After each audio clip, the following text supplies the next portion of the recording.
beribadah kepada Tuhan. Juga penonton YouTube Live juga biarlah hari ini ketika Bapak Ibu menonton tayangan YouTube, Bapak Ibu juga boleh merasakan lawatan Tuhan. Mari sama-sama kita naikkan syukur kita berdoa, mengucap syukur atas hari baru yang Tuhan berikan atas hidup kita. Mari kita berdoa.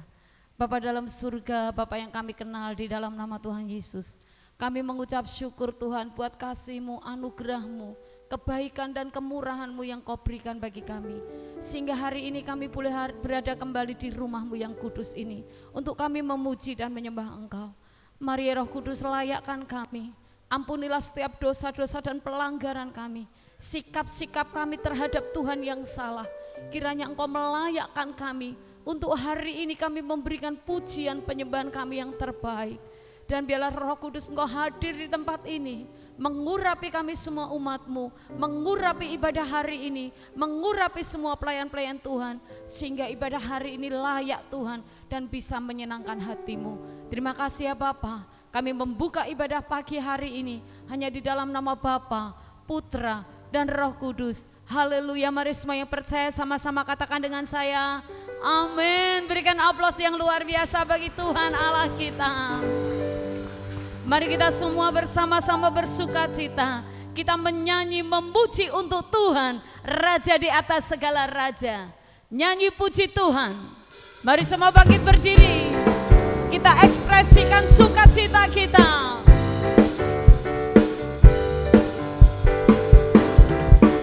Nyanyi puji Tuhan, bangun baik kudusnya di tempat ini. Kemuliaan Tuhan dinyatakan, oh sukacita, amin. Bangun bait kudusnya, persembahkanlah seluruh hidupmu bagi kemuliaannya. Anugerahnya bagiku, kasihnya dicurahkan.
Tuhan, terpujilah namamu Tuhan. Engkau yang kami tinggikan di tempat ini. Mari kita semua bertepuk tangan bersama-sama. Haleluya.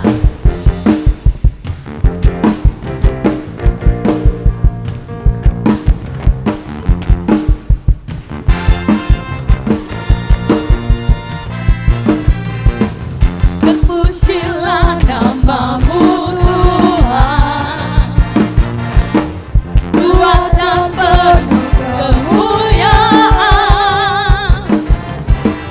Satu suara kami nyatakan, kerajaanmu tetap selamanya.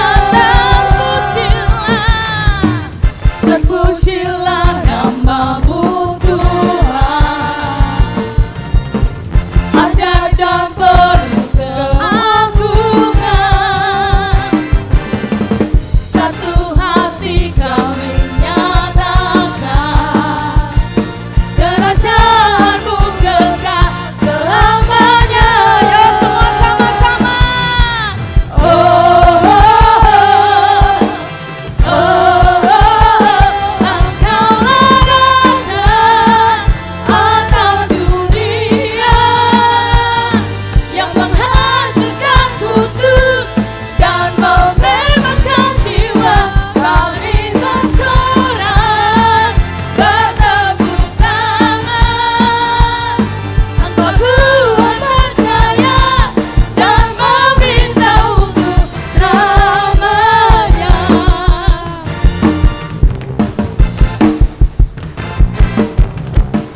Terpujilah namamu Tuhan, kuat dan penuh kemuliaan. Satu suara kami nyatakan, kerajaanmu tetap selamanya. Oh, oh,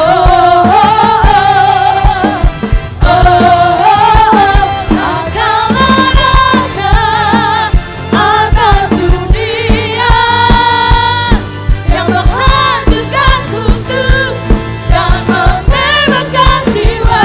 Kami bersorak, bertepuk tangan.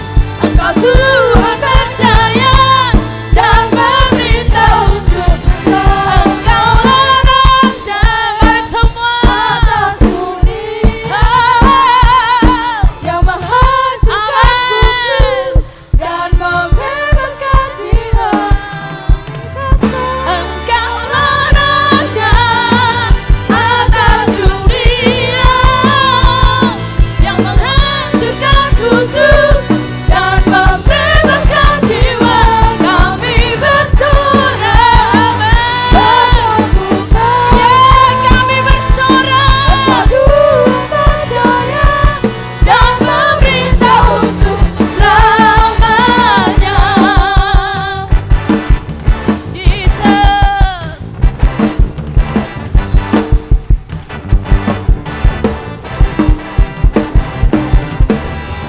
Haleluya, sorak-sorak bagi Tuhan yang luar biasa.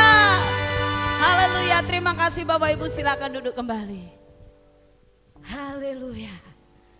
Terpujilah namamu Tuhan, terpujilah namamu Yesus.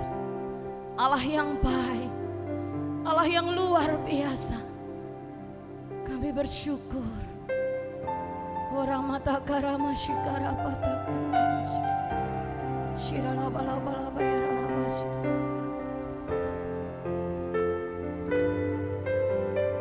Jesus. Shirala bala bala shira.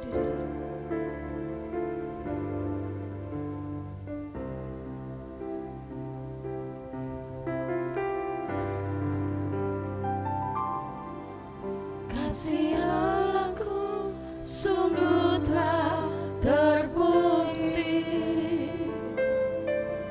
ketika Dia serahkan anaknya. Kasih Allah mau berkorban bagi kau dan aku. Tiada kasih seperti kasih-Mu.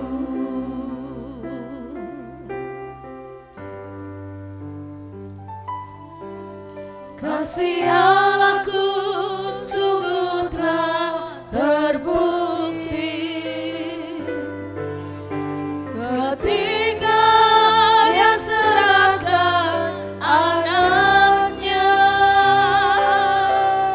Kasih Allah mau berkorban bagi kau dan aku. Tiada kasih seperti kasih-Mu.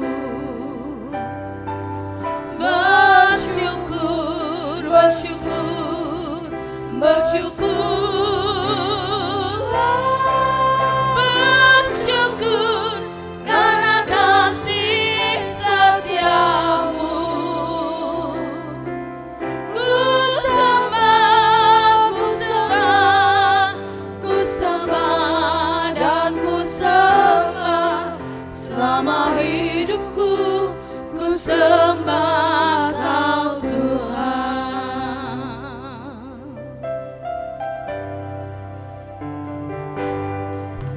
Kasih Allahku sungguh telah terbukti ketika Dia serahkan anaknya. Kasih Allah mau berkorban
Terima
Segenap hatiku menyembahmu Yesus,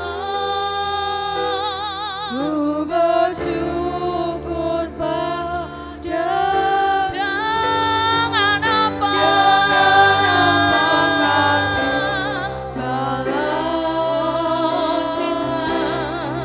segala kebaikan. tidak bisa kami membalas kebaikan-Mu Tuhan. Segenap hatiku Ini hidupku menyembahmu menyembahmu Yesus. ku bersyukur padamu. Dengan apa kan ku balas Yes Tuhan. segala kebaikan. Segenap hatiku menyembahmu Yesus, ku bersyukur padamu. Dengan apa kan ku balas segala kebaikan-Mu. Segenap hatiku menyembahmu Yesus, ku bersyukur padamu. Namanya,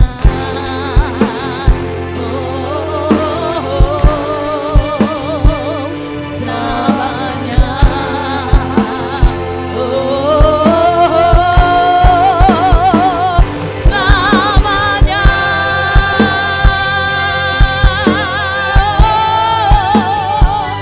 selamanya,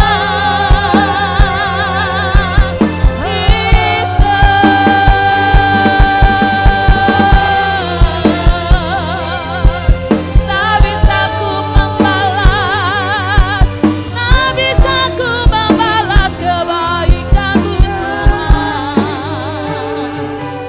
Selamanya takkan ku bisa membalas semua kebaikan-Mu, semua kebaikan-Mu. Tak bisa ku membalas semua kasih-Mu. Hanya dengan hati yang menyembah-Mu, hanya dengan hati yang memuji-Mu. Oh Yesus, oh Yesus, tak bisa ku membalas pengorbanan-Mu Tuhan. Inilah hidupku, terimalah Tuhan. Oh ya dalam batang dalam bayar dalam pasti di dalam bayar. Jesus, Jesus, Jesus. Orang mata karawaya dalam hirala mata dalam bayar dalam pasti hirala mata dalam pasti hirala mata dalam bayar dalam bayar dalam bayar dalam bayar dalam bayar dalam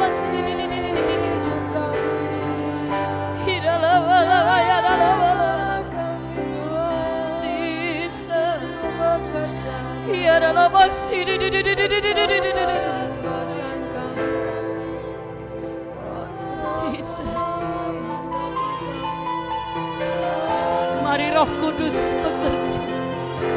Roh Kudus bekerja, Roh Kudus bekerja.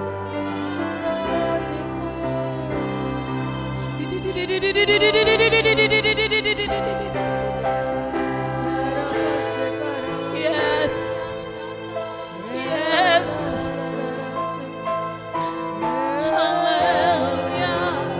Yes, Jesus. Oh, Jesus.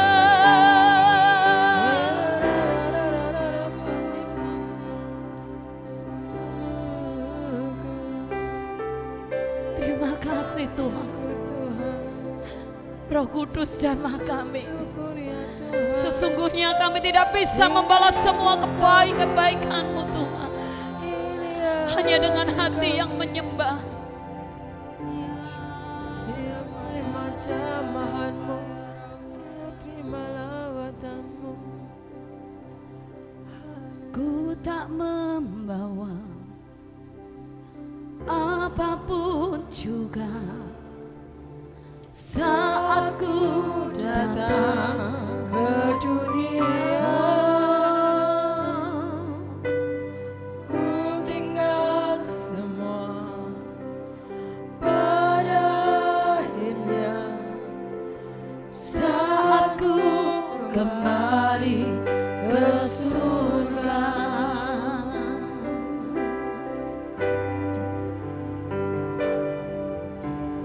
Ku tak membawa apapun juga saat ku datang ke dunia. Ku tinggal semua pada akhirnya saat ku kembali ke surga. Mari angkat tanganmu, katakan, inilah yang ku punya, hati sebagai hamba yang mau taat dan setia padamu Bapa. Kemana kan ku bawa hati yang menyembah dalam roh dan kebenaran sampai selamanya.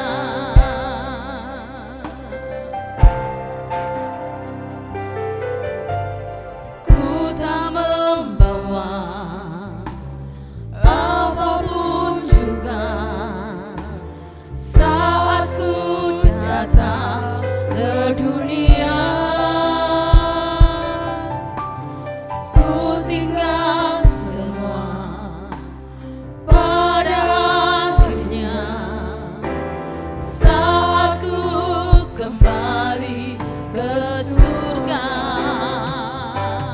Inilah yang ku punya, hati sebagai hamba yang mau taat dan setia padamu Bapa. kemana kan ku bawa Hati yang menyembah dalam roh dan kebenaran sampai selamanya.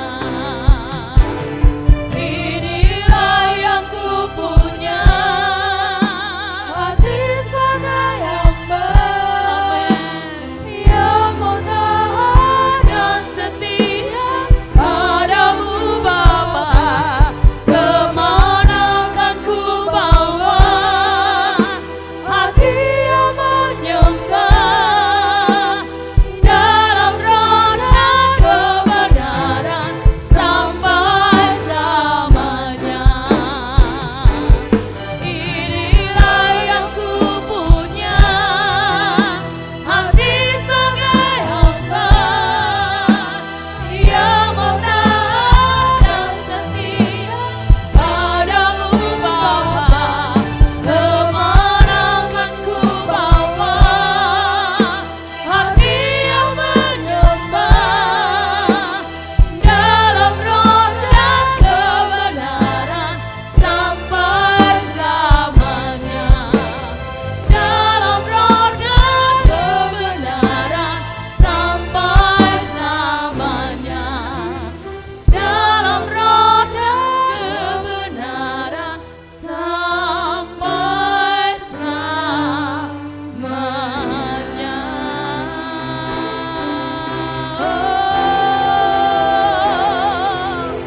Inilah hidup kami Tuhan, inilah hidup kami. Kami persembahkan bagi hormat, bagi pujian nama-Mu Yesus. Inilah kami umat-Mu datang menyembah-Mu Tuhan.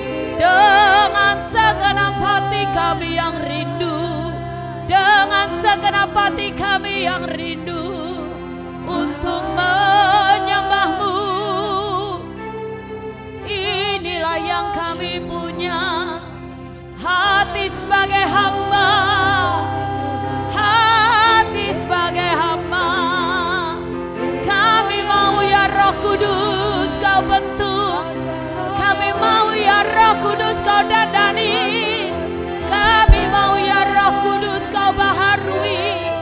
Inilah kami umat-Mu, inilah gereja-Mu, inilah jemaat-Mu.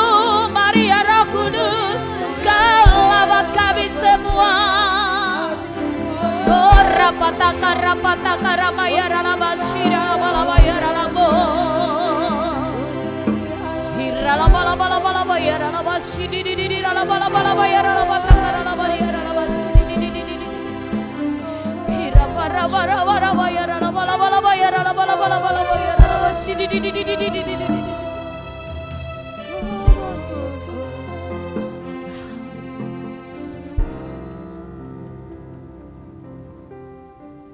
Kami mau menjadi seperti wanita yang datang mengurapi Engkau dengan minyak yang mahal dan menyeka dengan rambutnya. Dan bagi hari ini kami mau datang merendahkan hati kami, merendahkan hidup kami Tuhan.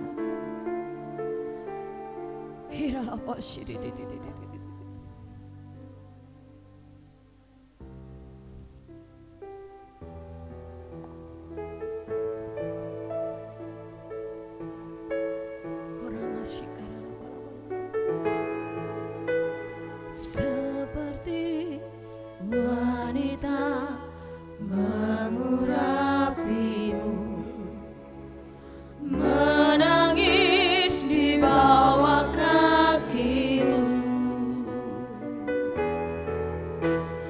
Demikian hidupku mau mengasihi-Mu, Yesus Engkau baik bagiku. Seperti wanita mengurapi-Mu, menangis di bawah kaki-Mu. Demikian hidupku mau mengasihi-Mu, Yesus Engkau baik bagiku. Sampai akhir ku menutup mata, ku tetap setia menanti janji-Mu. Amin, amin. Sampai ku dapatkan mahkota kehidupan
Terima kasih Bapakku yang baik, kami sudah ada di sini dalam bait-Mu yang kudus. Kami diberkati secara firman Tuhan. Bersabdalah Tuhan lewat mulut lidah bibir hamba-Mu. Kami tadi sudah memuji, memuliakan Engkau, kiranya Engkau disenangkan lewat pujian dan penyembahan kami. Berbicaralah Tuhan, jamah setiap hati kami butuh Tuhan, kami perlu Tuhan, dan hanya Tuhan yang dapat mengubahkan hidup kami. Dan biarlah Tuhan setiap firman Tuhan yang keluar lewat mulut lidah bibir hamba-Mu dapat kami mengerti, kami cerna dengan baik, dan kami simpan di hati kami masing-masing, sehingga itu jadi iman, ya iman yang baru, iman yang dapat menjadikan sesuatu yang tidak ada jadi ada. Di dalam nama Yesus Kristus kami berdoa dan mengucap syukur. Sama-sama kita katakan jemaat Tuhan, amin. Shalom semuanya. Ya, kita sudah masuk pada minggu pertama di bulan April. Ini disebut sebagai minggu Prapaskah. Sebetulnya dari bulan Maret kemarin akhir itu sudah Prapaskah ya. Minggu depan kita masuk pada ibadah Paskah. Ibadah Jumat Agung 1 kali, tetap masuk jam 8 pagi Bapak dan Ibu. Dan kemudian Paskahnya juga hari Minggu juga 1 kali ibadah kita ya, sama jam 8 pagi. Nah, saya berharap tidak ada yang kita tidak ibadah. Kalau pemerintah saja menghargai, itu ada Paskah dan Jumat Agung tanggalnya merah. Artinya kita dihargai untuk bersama melaksanakan ibadah, masa kita tidak datang ibadah? Harusnya kita hormati ibadah itu ya. Dan dari situ pasti kita akan bertumbuh. Tidak pernah sia-sia Bapak Ibu kalau kita tuh beribadah. Katakan amin. Tidak pernah sia-sia. Pasti ada upah. Nah, minggu lalu saya tidak mendengar, tidak ikut dengarkan kesaksian-kesaksian dari Encounter, tapi saya ingin sampaikan dulu. Coba saya minta seorang Ibu Agus mereview beberapa kesaksian yang dia dapat dari tetangga, kanan kiri atau siapapun. Dia punya cerita yang mungkin dapat Ibu ini aja mewakili kesaksian-kesaksian daripada yang ikut Encounter ya. Ini tidak usah Bapak Ibu saya panggil satu-satu, tapi beliau mewakili 2 atau 3 orang yang Ibu Agus dengar. Silakan Bu Agus. Ibu yang dikasih Tuhan. Shalom. Puji Tuhan, pagi hari ini saya mewakili komsel saya bersaksi ya. Ada 3 orang yang ikut ke Encounter di Kemuning. Ada Bu Justina, Bu Lomo, dan Pak Bagio. Dari apa-apa saya komsel itu saya tanya satu-satu ya. Mereka itu rata-rata dapat berkat semua. Kalau hari Minggu kita dengarkan Bu Kirno, Bu Dana, dan yang lain-lain juga sore. Semua rata-rata mendapatkan berkat yang luar biasa. Amin, amin. Saya mendengar kalau Pak Bagio itu cerita gini, Pak, apa yang didapat dari Encounter? Wah, saya itu berkali-kali ya Bu, dengar khotbah Bapak. Tapi baru kali ini saya itu kok hati saya kayak didodok gitu. Jadi beliau itu menangis. Seorang laki-laki. Kenapa Pak? Pak siapa? Pak Bagio. Pak Bagio? Ya, Pak Bagio waktu itu dapat berkat. Kalau dia itu sering kali mendengar firman, tapi enggak seperti waktu di Kemuning seperti itu. Dia menceritakan waktu itu sangat diberkati dan luar biasa berkat firman Tuhannya seperti itu. Dan Bu Lomo juga dari awal pujian, dari dia masuk ke situ sampai akhirnya dari pujian itu dia selalu Pak diberkati. Bagio ada, Bu Lomo ada, ya dua-duanya ada. Itu Bu Lomo ya. Ada berkat dari pujian kalau Bu Lomo. Dia bisa diubahkan hatinya, sangat terbuka untuk firman Tuhan, dan dia pulang disegarkan seperti itu. Nah, kalau Bu Yusina ini satu hal yang luar biasa. Pulang dari Encounter dapat berkat motor dari anaknya yang dari Kalimantan. Nah, dia cerita, aku dapat berkat luar biasa dari Kalimantan. Anak saya itu cerita kalau kan dia sering kalau ke gereja itu kan jalan kaki ya. Mungkin saya nggak tahu kenapa, tapi pulang dari Encounter itu dia dapat berkat, cerita sama saya, dapat motor walaupun nggak baru ya, tapi percaya itu semua karena Tuhan. Karena tahu kerinduan Bu Justina untuk datang kepada Tuhan, dia setia, dia cari Tuhan, pasti ada perubahan yang terjadi. Dan saya percaya nanti keluarga yang lain ya, dari Bu Justina kan banyak juga mereka yang sudah kenal Tuhan, tapi hidup kekristenannya itu ya kayak orang dunia seperti itu. Saya berharap ibu-ibu, bapak-bapak yang belum kemarin ikut Encounter, mungkin tahun depan akan diadakan lagi. Dan rata-rata semuanya rindu ya, kalau nanti tahun depan semuanya boleh ikut, amin.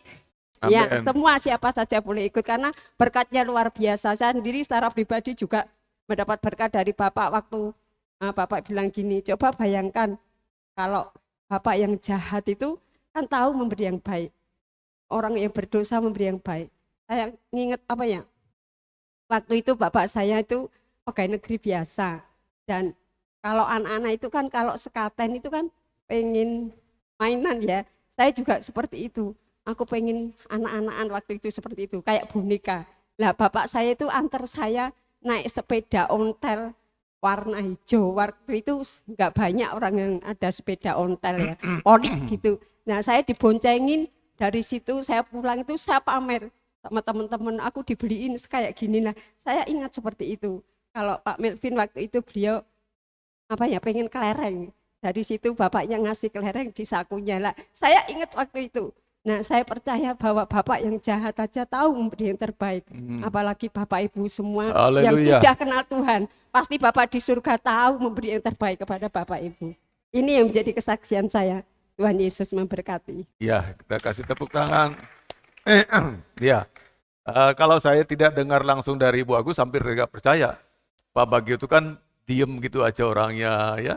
Ternyata juga bisa meresponi.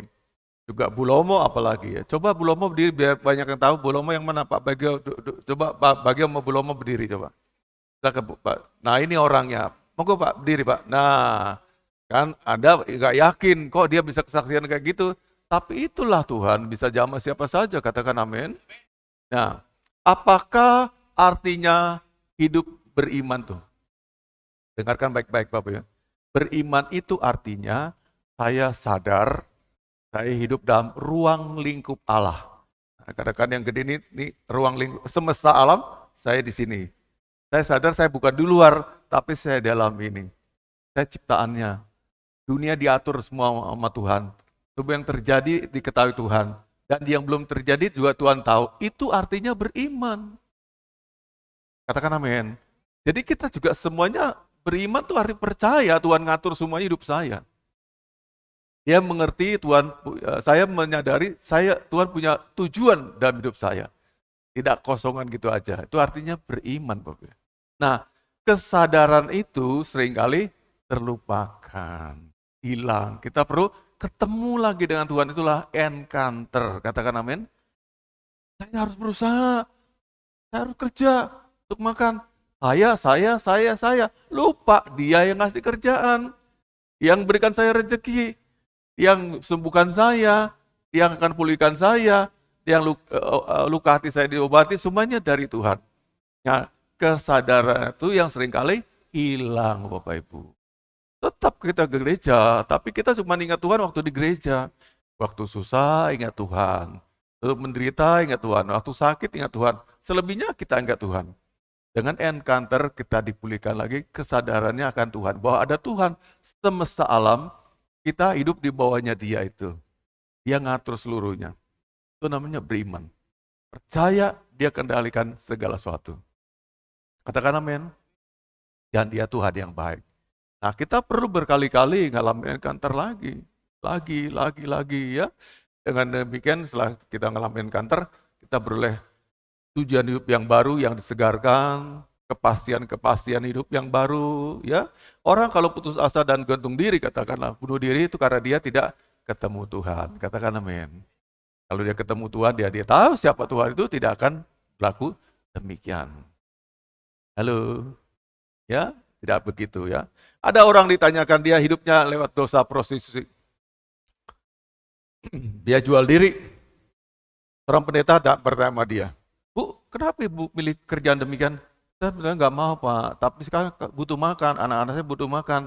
Lalu seolah-olah Tuhan nggak bisa kasih makan kalau Anda berkata demikian. Seolah keadaan ini keadaan yang harus jadi tanggung jawab saya, dan ini sesuatu yang karena keadaan saya, nasib saya. Tidak ada nasib Bapak Ibu. Hidup itu adalah pilihan. Dia bisa milih untuk tidak lakukan jual diri kayak tadi. Betul apa betul? Dia bisa milih. Ketika dia pilih yang benar, Tuhan ada di pihaknya dia. Ketika dia tidak pilih yang benar, maka Tuhan tinggalkan dia. Itu sederhana sekali kok. Ketika dia bertahan, saya pilih hidup benar, suci dan kudus. Tuhan itu tanggung jawab. Katakan amin. Daniel berkata demikian, sekali-sekali aku tidak akan pernah menyembah dewa buatan Tuanku, buatan Raja Belshazzar. Apa dia ditinggalkan Tuhan? Tidak. Ketika dia akhirnya dimasukkan ke dalam mulut gua singa, Tuhan katupkan semua mulut-mulut singa itu. Tidak ada yang makan dia. Itu Allah semesta alam bekerja. Nah, kita perlu sadar yang demikian kayak Daniel itu. Imannya. Tuhan pasti kasih makan. Saya beriman pada Tuhan. Tuhan pasti kasih saya anak saya sekolah. Tuhan pasti buat anak saya sembuh. Itu iman namanya Bapak Ibu. Dan kita sebagai orang beriman harus selalu sadar dia adalah pencetus segala sesuatu. Bukan saya, tapi dia. Cuman manusia itu diberi pilihan kehendak bebas. Manusia boleh milih iya dan tidak. Kalau binatang, hewan yang lain, tumbuh-tumbuhan, nggak ada pilihan, jalani aja. Tapi kita bisa milih jadi baik, milih nggak baik juga kita bisa milih juga. Milih jadi orang terhormat, itu pilihan kita. Nggak terhormat juga pilihan kita semuanya, tergantung kita. Nah, pilihan-pilihan itulah yang dieksekusi Tuhan pada waktu kita pilih begini. Karena kau tidak taat padaku, ini konsekuensinya.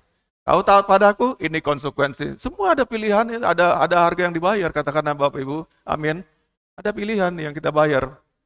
Nah, karena itu kita ketika encounter, diingatkan lagi. Ada Tuhan semesta alam. Saya adalah makhluk, salah satu makhluk ciptaannya. Dan dia kontrol semuanya. Nah, kesadaran ini harus terus-menerus dijaga. Salah satu Bapak Ibu ke gereja tuh nyadarkan kita. Saya punya Tuhan loh. Yang jadikan saya ada.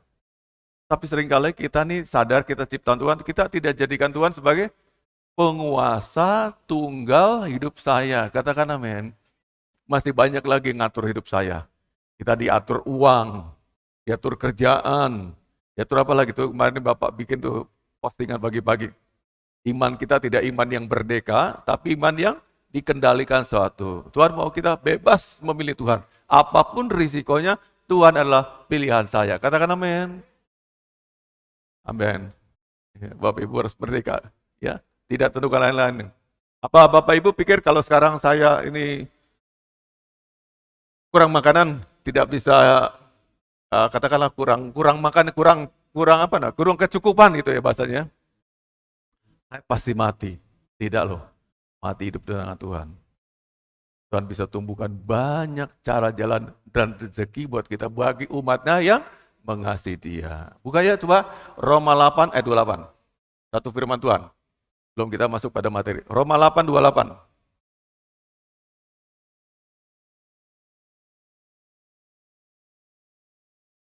Katakan, Alkitab adalah firman Allah. Tidak bisa salah, tidak bisa bohong, sebab Alkitab adalah firman Allah. Ya, 2-3 kita baca. 2-3. Kita tahu sekarang bahwa Allah turut bekerja dalam segala sesuatu untuk mendatangkan kebaikan bagi mereka yang mengasihi Dia, yaitu bagi mereka yang terpanggil sesuai dengan rencana Allah. Perhatikan Bapak Ibu sini, Bapak jelaskan dikit. Kita tahu sekarang, we know that, saya tahu, Bapak Ibu juga harus tahu, bahwa Tuhan itu tadi semesta alam begini, ya, Dia tidak diem nonton dari surga, turut bekerja, katakan amin. Turut bekerja dalam segala sesuatu. Dalam miskin saya, Dia ada. Dalam kesusahan saya, Dia ada. Waktu saya nganggur, Dia ada. Waktu saya kaya, Dia ada. Waktu saya melimpah, Dia ada. Semua itu mendatangkan kebaikan. Jadi ketika Anda diizinkan Tuhan juga miskin, terbatas keuangannya, kebaikan. Katakan amin. Kebaikan. Karena kalau Anda terus kaya raya, Anda juga lupa Tuhan. Diizinkan untuk maksud kebaikan. Waktu saya sakit, Dia ada. Dalam segala sesuatu, Dia bekerja. Kalau kita nih nggak ditahan sama Tuhan, kendalikan sama Tuhan, mungkin yang sekarang sehat, jebol semuanya. Tiba-tiba ginjalnya hancur, pecah, segala macam, mati. Bisa begitu. Ditahan, Dia kerja. Begitu Anda. didandani sampai bagus, dijaga kakinya, dijaga otaknya, dijaga tangannya, semua turut bekerja dalam segala sesuatu untuk mendatangkan kebaikan. Bukankah ini firman Tuhan luar biasa? Arti saya bisa makan, bisa sekolahkan anak saya, kebaikannya Tuhan, katakan amin. Yang didatangkan siapa? Yang sumbernya yang datangkan kebaikan? Tuhan. Untuk mendatangkan kebaikan bagi siapa? Bagi saya yang mengasihi Dia. Kuncinya Anda harus belajar jadi orang yang mengasihi Tuhan. Katakan amin. Mau di mana aja, di dunia mana aja, di antara mau di kutub hidupnya, mau di Meksiko, mau di Indonesia, di luar negeri, di mana saja. Kalau Anda orang yang mengasihi Tuhan, dalam pemeliharaan Tuhan. Tapi kalau tidak, dikatakan, saya nyerah. Kamu pilih jalan sendiri kok.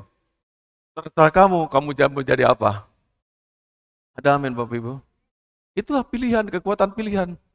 Pilihlah pilihan di mana saya memilih apa yang Tuhan pilihkan buat saya. Saya pilih pilihannya Tuhan. Tuhan pilihkan. Kamu mau mana? Saya terserah Tuhannya, saya pilih apa yang Tuhan mau buat saya. Baju yang biru ya? Ya saya ikut Tuhan, katakan baju biru. Itu kata firman Tuhan, kebaikan buat saya. Bukan maunya saya mau baju kerajaan. Tanya dong Tuhan pilih apa? Kerjaan. Tanya Tuhan mau kerjaan yang mana? Loh, seperti apa kerjanya? Bukan Anda bertindak sendiri dengan pikiran akal. Tanya Tuhan, kalau kita beriman, tadi Bapak udah depan, beriman, percaya bahwa Dia ada Allah semesta alam, kita hanya makhluk, diciptakan Dia, diatur Dia, maka Dia adalah penguasa tunggal. Dia ngerti apa yang terbaik buat saya. Katakan amin. Suatu ketika ada seorang hamba Tuhan, ini kesaksian, saya juga cuma dengar. Tiba-tiba suatu sore anaknya datang rokok, nge-vape, tahu ya vape ya, rokok elektrik ya. Wah, Dedi, enak nih, rasa strawberry, campur apa gitu, rasa mint. Wah, bapaknya, harusnya mestinya kan didorong dalam batinnya, gimana anakmu hamba Tuhan kok merokok? Kajar dia, usir dia rumah. Duh, bergumul dalam hatinya. Oh ya, ini rasa apa nak? Wah, dia coba gitu. Dia cuma teriak nangis sama Tuhan. Tuhan, anak saya pendeta. Tapi anak saya ngerokok Tuhan. Gimana Tuhan? Dia cuma teriak sama Tuhannya. Teriak sama Tuhan. Tidak sampai 10 hari. 9 hari kemudian anak itu datang sama dia. Dedi, ternyata nge-vape tuh gak enak ya. Aduh aku buang tuh. Gak enak rasanya. Kenapa? Aku jadi susah kalau olahraga. Napasku tersengar. Dia puji Tuhan. Tuhan jawab semuanya. Allah semesta alam tahu semuanya. Anda jangan ngatur sendiri hidup Anda. Kalau beriman tuh ada Tuhan yang ngatur semuanya. Baik soal kerjaan, rumah tangga, jodoh kita. Semua Tuhan ngatur semuanya. Serahkan sama Dia, bukan Anda tentukan. Anda pikir Anda lebih bahagia kalau udah kerja di luar negeri atau segala macam. Bukan. Tanya Tuhan, maunya Tuhan apa bukan? Ntar malah sengsara. Dan malah nanti keluar dari sorga. Jalan Tuhan udah ngatur semuanya. Anda pikir Anda bahagia kalau Anda menikah dengan si A, si B, si C. Tanya Tuhan, apa yang Tuhan mau? Itulah namanya artinya hidup beriman. Haleluya. Jemaat kita nggak usah banyak-banyak Bapak Ibu. Segini atau 2 kali ini, asalkan semua hidupnya beriman, itu kemenangan. Tapi semua hidup luar iman, nggak tanggung jawab Tuhan juga. Tapi kalau kita hidup beriman, percaya Dia ngatur semuanya. Di universe tadi itu ngatur kita, kontrol kita, kendalikan kita semuanya. Dan yang terbaik buat kita, pasti. Hamba Tuhan tadi cuma satu kata dia sama Tuhan. Tuhan aku nangis padamu Tuhan. I cry out. Aku nangis Tuhan. Anakku kok begini. Tapi saya percaya Tuhan punya rencana terbaik buat putra saya. Amin. 9 hari kemudian anak itu datang lagi. Tuhan, Dedi, saya nggak ngerokok lagi. Saya tinggalkan. Rasanya kok nggak enak. Dan saya jadi tersengal-sengal kalau olahraga. Itu Tuhan kita. Anda nggak usah atur Tuhan. Biarkan Tuhan atur kita. Itu namanya hidup beriman. Katakan amin. Sering kita atur hidup kita, ternyata nggak bahagia juga. Yang bahagia kalau Anda nurut aja sama Tuhan. Tuhan bilang apa, Anda nurut. Pasti itu baik. Nah, kita masuk pada pemberitaan firman Tuhan pagi ini. Judulnya, beritakanlah kabar baik. 1, 2, 3 kita katakan, beritakanlah kabar baik. Lukas 19 ayat 10 merupakan ayat intinya, kita baca sama-sama. Kelihatan nggak Bapak Ibu? Bisa baca nggak? Cukup besar ya. 2, 3. Sebab anak manusia datang untuk mencari dan menyelamatkan yang hilang. Siapa yang hilang? Saya. Siapa yang hilang? Tetangga saya juga ada yang hilang. Arti hilang itu adalah dia tidak dalam kontrol Tuhan lagi. Itu hilang. Terus sendiri, jalan dengan pikiran sendiri, semuanya sendiri, dan merasa diri hebat. Kayak Bapak bilang tadi, beriman itu kan tadi kita sadar, kita hidup dalam ruang lingkupnya Allah. Ini. Nah, kalau yang hilang tidak sadar bahwa dia adalah hidup dalam ruang lingkupnya Allah. Allah menjadikan dia dan sebagainya. Kitalah yang orang hilang tadi itu. Terus orang hilang itu tidak masuk ke sorga. Katakan amin. Arti kekal itu bukan hanya kekal hidup di sorga. 2 arti kekal, Bapak Ibu. Kekal itu arti gini. Eternal life itu, 1 adalah saya kekal hidupnya kekal. 1 lagi kekal kematian di neraka. 2 kekal. Sama. Selama-lamanya. Sesakit-sakitnya kita di bumi ini, katakanlah ada seumur hidup ya. Dari mulai lahir, katakanlah sempurna tubuh kita. Kita meninggal umur 80 tahun. 80 tahun. Tapi kalau kekal, sakit kekal tuh nggak ada titik komanya lagi. Terus lama-lamanya. Dengarkan baik-baik Bapak. Ini yang mengerikan. Eksistensi kita, manusia nih, kita manusia ya. Manusia yang namanya Melvin ini tetap terus ada, gak hilang. Mati cuman jasadnya dikubur, tinggal di tanah. Tapi nama Justina tetap ada Justina. Apakah Justina itu ada dalam eternal life, hidup kekal, atau Justina di kematian selama-lamanya? Ada 2 Bapak Ibu. Nah amit-amit jangan sampai kita hidup mati kekal selama-lama, jangan sampai yang itu. Halo. Karena itu bukan dihukum untuk 10 tahun, 20 tahun, 100 tahun, selama-lamanya. Sama-sama selusir semuanya itu. Karena itu takutlah akan Tuhan dari sekarang Bapak Ibu. Kekal tuh 2. Kekal abadi yang kita hidup bersama Tuhan. Kekal 1 lagi yang di neraka tadi itu. Jadi waktu saya mati, manusia saya itu tetap ada. My existence is still life. Aku tetap ada. Punya nama, punya pikiran, hanya jasadnya ditinggal. Yang ada dandani selalu dicakep-cakepin, kan? Pakai bedak 12 juta, ular masuk salon, itu tinggal loh Bapak Ibu. Pernah nggak lihat Anda yang dulunya jelek waktu gadisnya, mohon maaf, agak cantik waktu umur 40 tahun, karena udah punya uang. Kembali lagi nenek-nenek keriput lagi dan jelek lagi. Artinya yang jasad ini uang nggak berguna. Sampah dibuang. Manusia saya itu, roh dan jiwa saya terus masih ada, ditampung. Kalau Anda masuk surga dikasih tubuh baru, namanya tubuh kemuliaan. Kalau enggak, masuk ke neraka. Dan itu selama-lamanya. Dibakar dan sempurna. Jemaat Tuhan, enggak saya takut-takut. Yang kita pengen, kita jangan sampai terhilang tadi. Terhilang tuh masuknya ke neraka. Kita semua ingin hidup, sampai anak-anak kita, semuanya sekeluarga. Katakan amin. Maka itu selagi kita sekarang masih hidup, bisa kita menginjil. Memberitakan pada mereka. Ya Mas, sadar Mas. Mbak, sadar Mbak. Nak, sadar Nak. Besok kita tetap hidup loh. Tapi hidup itu ada 2 tempat. Tempat di kekekalan surga, 1 lagi tempatnya di neraka. 2 pos. Dan gak bisa saling nyebrang. Tempatnya berbeda. Dan marilah kita pilih pilihan yang tadi. Saya mau hidup bersama dengan Tuhan. Saya pernah bukan bertobat. Saya pernah dikasih Tuhan mimpi. Malam sampai basah semua. Saya masuk ke dalam satu jurang gitu ya. Jurang itu kayak gak ada ujungnya. Dalam, bangun saya basah baju saya semua. Bergambaran kayak gitu kalau kita tuh terhilang. Di dunia ini kita suka-suka kita berbuat dosa. Suka-suka kita gosip-gosip apapun.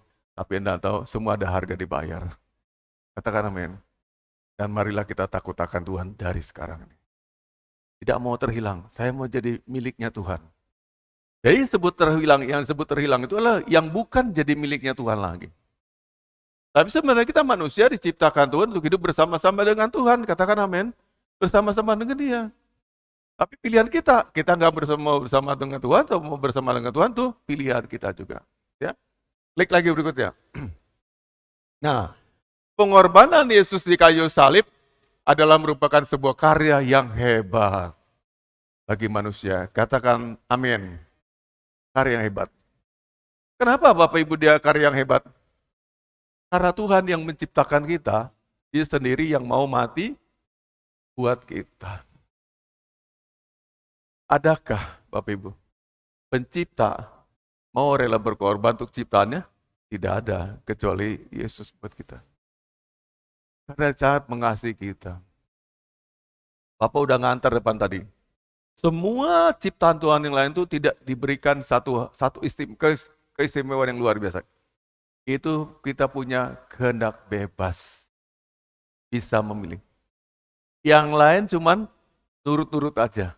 Baik itu tanaman, bunga yang paling cantik juga, hewan semua, nggak punya pilihan apa-apa. Ikuti naluri.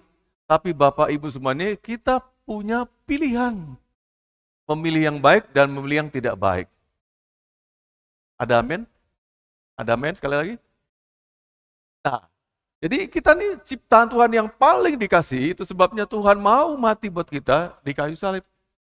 Jadi kayu salib itu merupakan bukti cinta kasih Tuhan yang paling hebat bagi manusia. Kalau orang bertanya, adakah buktinya Tuhan untuk mengasihi kita? Ada. Dia mau mati di kayu salib. Itu final, jelas final, gak bisa dibantahkan lagi.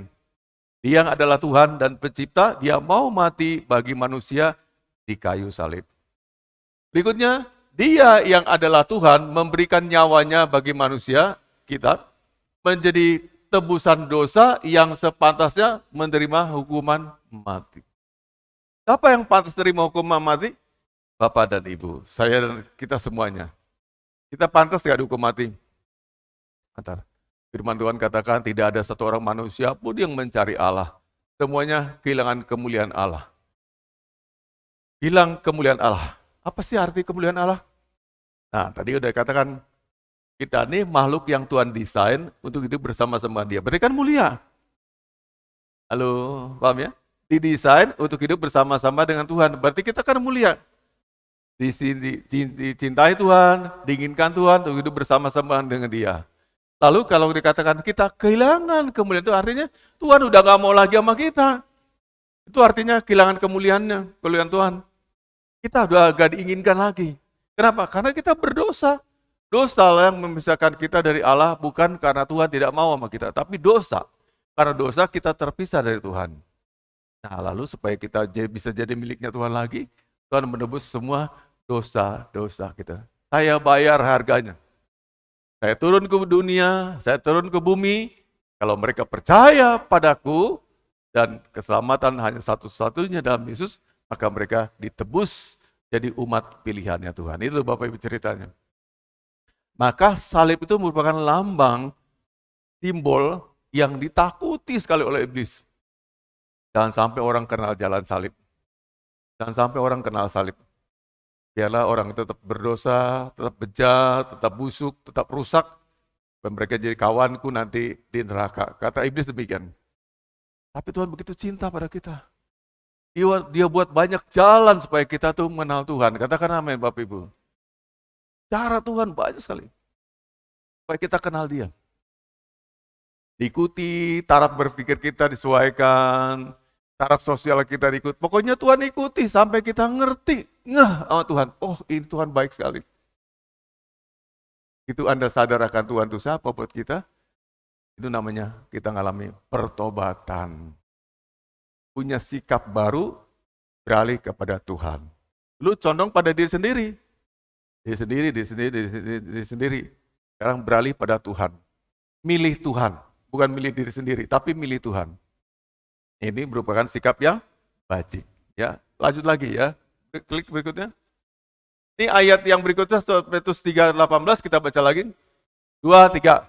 Sebab juga Kristus telah mati sekali untuk segala dosa kita, Ia yang benar untuk orang-orang yang tidak benar, supaya Ia membawa kita kepada Allah. Ia yang telah dibunuh dalam keadaannya sebagai manusia, tetapi yang telah dibangkitkan menurut roh. Orang yang pagi ini mengerti firman Tuhan, kiranya diberkati Tuhan. Sebab juga Kristus telah mati sekali untuk segala dosa kita. Yesus tidak perlu mati berkali-kali, sekali aja untuk segala dosa kita. Kata segala dosa kita, meliputi dosa yang dulu, ya Bapak Ibu ya, dosa yang dulu, dosa-dosa yang kita sampai udah ingat, begitu percaya, itu langsung diampuni, selesai semuanya. Anda nggak perlu bikin daftar dosa, Tuhan dulu ya tahun 1972 ini, nggak usah. Gitu Anda percaya, langsung hapus. Karena tujuannya dia datang emang untuk menebus dosa manusia. Katakan amin. Sampai sini Bapak Ibu ngerti nggak? Jadi tidak perlu sebutkan satu dosa kita, dia udah tahu. Kita punya list dosa tahu. Anda cukup percaya, Jesus, saya percaya kepadamu, Engkau mengangkut semua beban dosa saya. Hari ini juga aku serahkan semua hidup saya ke dalam tanganmu, milikilah aku, dan kau jadi milikku. Selesai itu udah, beres. Langsung diampuni. Aku terima. Amin. Nah, mau pengen jelas lagi ya. Ketika anak bungsu itu datang pada papanya, dia udah berbuat kejahatan, habiskan uang warisan, main judi, main perempuan, segala macam. Satu saat dia sadar, di rumah bapakku banyak makanan.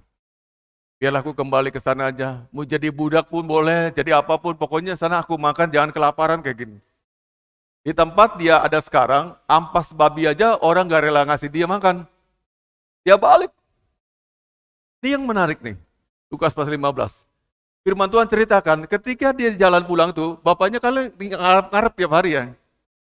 Tiap hari menunggu tuh gambaran Bapak surga kayak gitu. Ngarepkan Anda kapan balik sama Tuhan, serius sama Tuhan. Jadi itu Bapak itu saya bayangkan kayak seorang tua ya, dia ngintip-ngintip dari jendela. Katakanlah ini jendela begitu ya. Nah ini ada gordennya, dia kalau udah malam-malam gak langsung tempat tidur, dibuka gini. Kapan ya si Lukas pulang gitu. Kapan Lukas pulang ya? Tutup lagi. 5 menit, balik lagi ke jendelanya, dilihat lagi. Saya bayangkan kayak gitu juga loh. Sebelum bertobat tuh, Tuhan terus menanti-nantikan saya. Menantikan. Akhirnya tibalah saat itu. Papanya lihat, itu anakku. Kan baru jalan dari jauh. Firman Tuhan katakan, tidak ditunggu sampai masuk ke rumahnya. Papanya yang keluar rumah itu, dia jalan, dia lari. Dapatkan, dia peluk dari jauh, dia sambut anaknya. Oh anakku. Anaknya ngelapor gak sama dia? Papa, aku udah punya dosa nomor 1, dosa zina. Nomor 2, menggelapkan uangnya ayah. Nomor 3, enggak. Diampuni semuanya. Satu pertemuan, encounter ketemu sama Tuhan, diampuni semuanya. Dan langsung dikatakan, bawakan jubah yang baru. Kasih jubah yang baru. Bawakan sandal yang paling baru. Ya, merek Belly, silakan pakaikan. Ya, pakaikan cincin meterai yang baru. Nah, ini cincin itu artinya cincin apa? Itu cincin kuasa. Ada otoritas. Itu cincinnya ayahnya. Jadi orang Yahudi dulu, di Timur Tengah dulu begini. Katakanlah saya majikan. Mohon maaf Bapak Ibu semuanya, anak buah saya. Kalau saya pakai cincin itu, saya angkat tangan saya begini. Bapak Ibu lagi ngapa? Semua berhenti bekerjanya. Ngelihat ke arah saya. Dengarkan apa saya katakan, dan ikuti apa yang saya katakan. Nah kalau cincin tadi dikembalikan kasih lagi sama si putra bungsu tadi, putra bungsu itu kalau dia ngangkat tangan lebih kan dia punya otoritas. Dilihat cincin meterai itu. Mereka semuanya berhenti bekerja, apapun mereka sedang kerjakan, mereka mendengarkan. Apa kata dia? Namanya otoritas. Artinya apa? Setiap orang sudah diampuni, dia pulih kembali punya otoritas. Anda bisa berkata pada apa? Penyakit, berkata pada apa? Maut, berkata pada setan. Semua akan tunduk. Setan, keluar dari hidup saya. Dia akan ikut Anda juga. Anda punya otoritas. Kecuali kita orang yang tidak pernah diampuni Tuhan, Anda nggak punya otoritas. Katakan amin. Tapi ketika Anda berkata, hei setan, ular beludak, keluar dari rumah saya. Ini bukan tempatmu, ini rumah yang dikuduskan, miliknya Allah. Anda punya otoritas berkata demikian, maka setan juga keluar semua. Oh iya, dia ya punya otoritas, dia ngomong. Jadi begitu seorang yang punya dosa banyak tadi, datang pada Allah, dan Allah menerima dia, semua dosanya diampuni. Tanda dosa diampuni adalah kita dipulihkan otoritasnya. Amin. Amin. Otoritasnya. Mulut Anda tuh mulut yang sabdakan tuh punya power. Jadi doa. Sebabnya kita nggak boleh ngomong sembarangan. Kenapa? Itu power. Ada kuasa. Ucapan-ucapan merupakan otoritas yang bisa mengalahkan kegagalan, segala macam. Dengan apa? Ucapan-ucapan. Karena apa? Tuhan berikan otoritas. Tapi buat siapa? Orang yang sudah dibersihkan kelakuannya. Diampuni kelakuannya. Dia dipulihkan otoritasnya. Itulah namanya kemenangan Paskah. Anda punya otoritas sekarang. Untuk berkata pada apapun di lingkungan Anda. Segala macam, Anda punya itu. Katakan amin. Bapak Ibu, mari coba pakai. Jika Anda berusaha sama ini banyak gagalnya, gunakan otoritas baru. Saya sekarang berkata, hai engkau yang selalu gagal, pengganggu usaha saya, yang buat usaha saya macet, saya perintahkan dalam nama Yesus, keluar dari area kerja saya, keluar dari area hidup saya.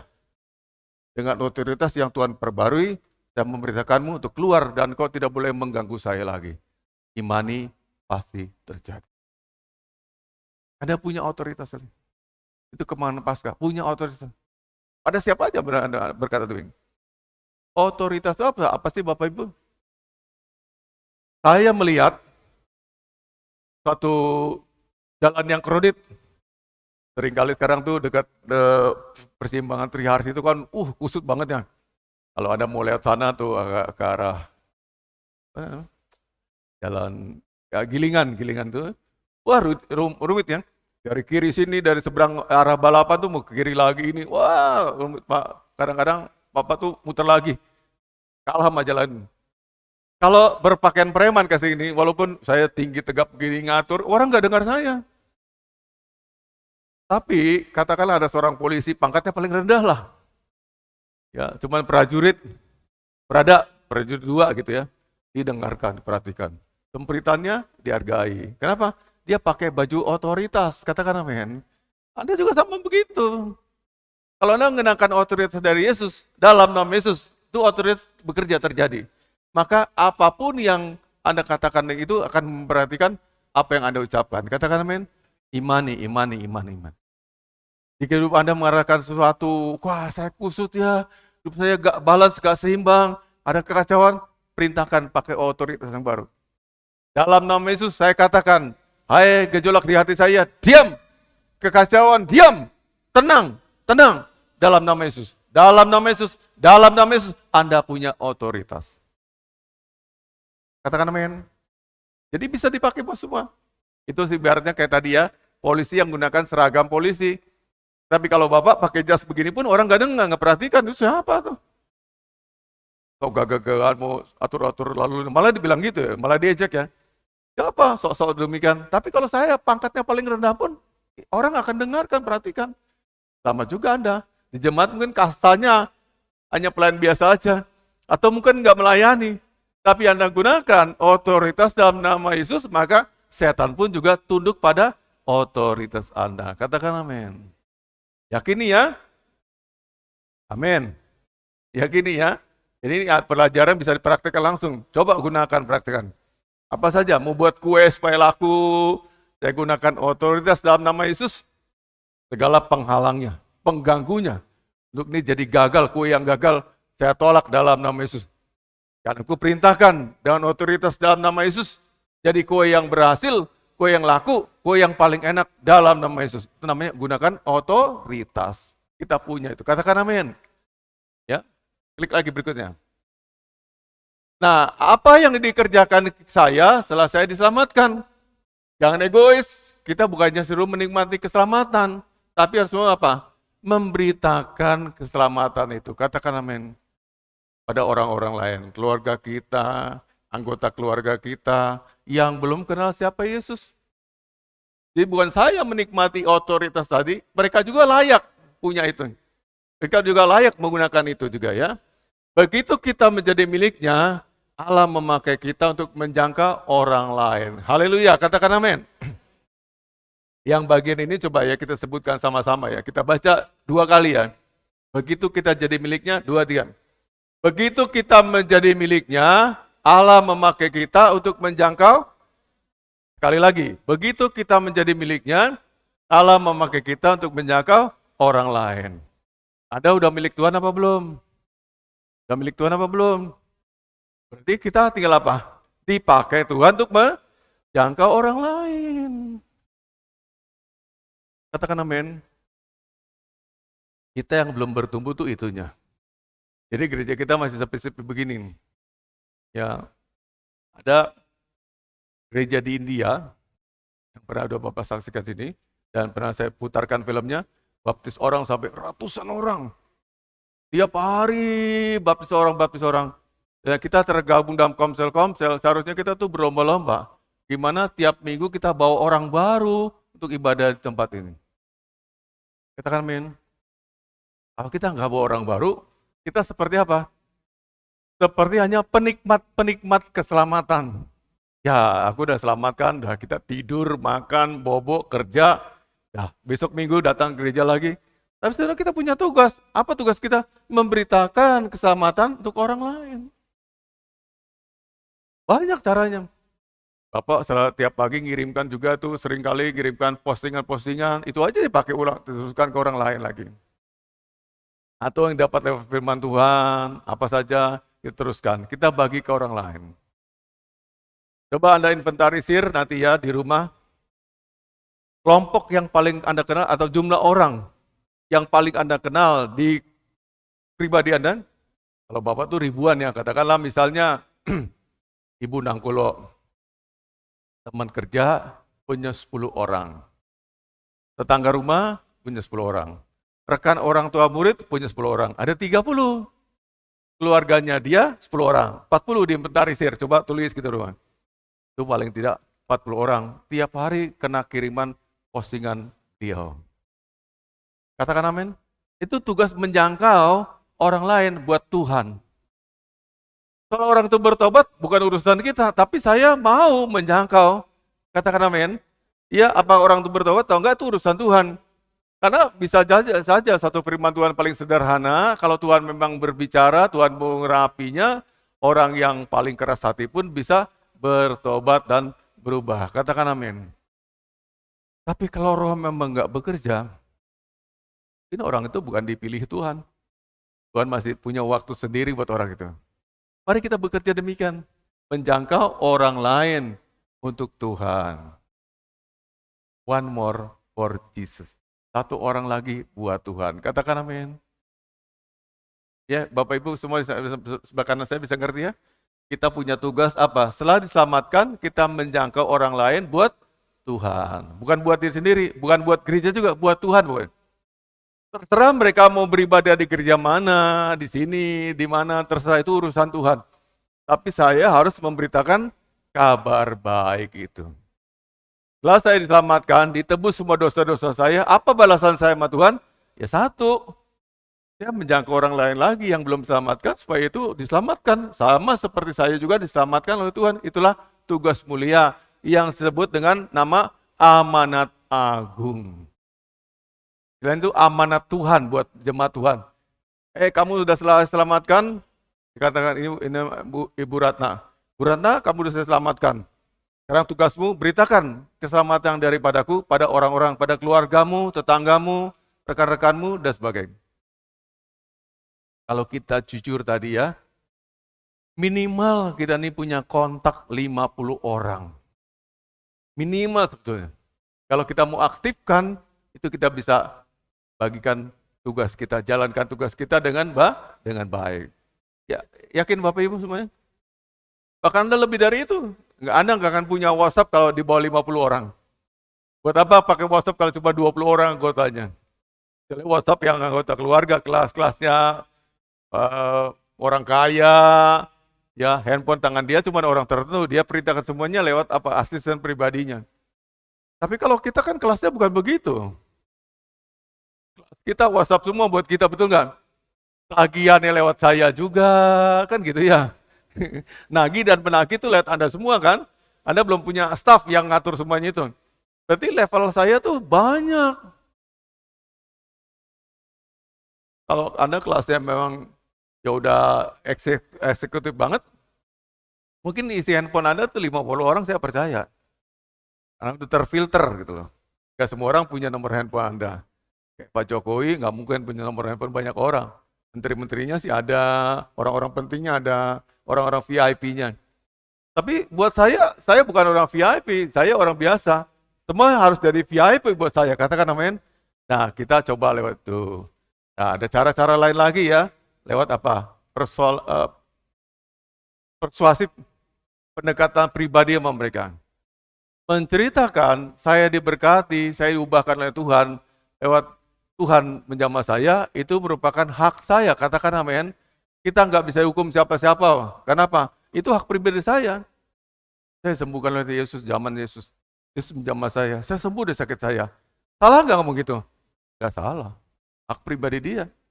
Dia juga boleh tonjolkan agama dia kok. Itu hak pribadi. Jadi sepanjang itu kisah Anda tentang diri Anda kepada orang lain sah-sah saja. Yang masalahnya kita nggak mau sama sekali cerita apa-apa pada orang lain. Ini jadi disesali Tuhan ya. Klik lagi berikutnya.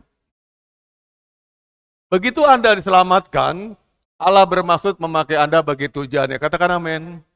Begitu saya diselamatkan, Tuhan punya rencana. Rencana yang hebat dipakai saya bagi tujuannya. Seberapa banyak Anda di sini yang sudah dipakai Tuhan lewat katakanlah di gereja ini? Ada, enggak ada. Tapi Tuhan punya tujuan sendiri, Anda termasuk dipakai. Artinya gini loh Bapak Ibu. Boleh jadi saya nggak dipakai apa-apa di gereja ini. Saya terbatas kualitasnya, terbatas talentanya, terbatas kecakapannya. Tapi Tuhan pakai saya nggak ada batasnya, katakan amin. Bisa dengan cara apapun juga. Jadi begitu Anda diselamatkan oleh Tuhan, Tuhan punya rencana memakai Anda bagi tujuannya. Bukan tujuan saya pribadi, bagi tujuannya. Apa itu? Memenangkan jiwa-jiwa. Allah memiliki sebuah pelayanan bagi Anda dan sebuah misi atau agen perubahan. Jadi Tuhan punya rencana memasukkan saya dalam misinya Tuhan. Katakan amin. Yuk mau bergabung nggak? Bapak Ibu mau bergabung nggak? 1 poin saya tambahkan lagi ya. Nanti ini khotbahnya minggu depan sih, tapi saya kasih bocoran dikit. Ciri, tanda-tanda. Tanda orang yang sudah bertobat berubah, dia punya kerinduan mau dipakai Tuhan. Cirinya, kalau Anda bias, nggak ada sama sekali keinginan itu, tanda tanya. Contoh banyak yang ketika pemuda Gerasa dibebaskan dari ikatan roh jahat, dia berkata sama Yesus, Guru, izinkanlah saya ikut melayanimu. Betul nggak? Lalu Tuhan mengatakan, gak usah anak, kamu kembali aja pada keluargamu, layani mereka, ceritakan mereka apa yang aku berbuat kepadamu. Tapi intinya, semua orang kalau mereka tuh ditebus Tuhan, dosa-dosa diambil sama Tuhan, dia ingin punya kerinduan melayani Tuhan. Bukan malah menolak-nolak. Yuk Bu, yuk. Kita jadi tim doa yuk. Aduh, saya mau masak dulu pagi-pagi. Saya mau goreng sambal. Saya mau gini. Repot banget Anda tuh. Ngelak semua tugas. Sebenarnya kalau kita udah bertobat sungguh-sungguh dan kita diampuni Tuhan dosanya, cirinya nomor 1. Cirinya mau melayani itu. Ya, mari kita berdoa ya. Bapak terima kasih. Diakhiri dengan kesaksian tadi. Kiranya iman kami semua dikuatkan. Sampai nanti akhirnya, di akhir zaman sekalipun, kami tidak pernah menyangkali Engkau adalah Tuhan dan Juru Selamat kami. Mampukan kami Tuhan, kuatkan kami mengikuti Engkau selama-lamanya. Kami mau terima berkat daripada Tuhan, arahkanlah hatimu jemaat Tuhan pada Tuhan, buka pikiran dan hati kita sama-sama. Tuhan kiranya memberkatimu serta memelihara hidupmu. Tuhan juga kiranya membuat wajahnya bersinar atas engkau dan memberimu kasih karunia. Tuhan juga kiranya menghadapkan wajahnya ke arahmu dan memberimu damai sejahtera dari sekarang sampai Maranatha. Tuhan Yesus datang yang kedua kali. Sama-sama kita katakan amin.